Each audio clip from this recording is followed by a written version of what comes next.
శ్రోతలు వింటున్నారా? గత పాఠంలో పౌలు సర్వాంగ కవచమును గురించి మాట్లాడాడు.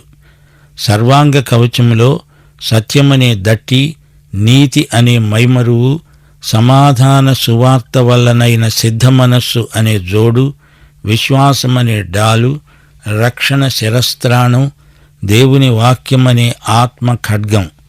ఈ ఆరుగాక ప్రార్థన అనేది మరొక ఆయుధం.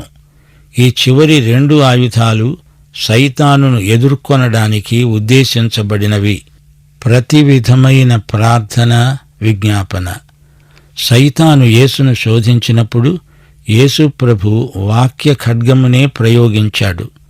ప్రకటన గ్రంథం 1వ అధ్యాయం 16వ వచనం, 19వ అధ్యాయం 21వ వచనంలో ఆయన నోటి నుండి రెండంచులు గల వాడి అయిన ఖడ్గమొకటి బయలువెడలుతూ ఉన్నది. గుర్రము మీద కూర్చున్న ఆయన నోటి నుండి వచ్చిన ఖడ్గము చేత శత్రువులు వధించబడ్డారు. ఈ పదునైన వాక్య ఖడ్గము మన నోటి నుండి వెలువడాలి. దేవుని వాక్య ఖడ్గము సైతానును జయించడానికి మనకెంతో అవసరం. వాక్య ఖడ్గాన్ని సైతాను మీద ఎలా ప్రయోగించాలో దేవుని బిడ్డలు నేర్చుకొని ఉండాలి.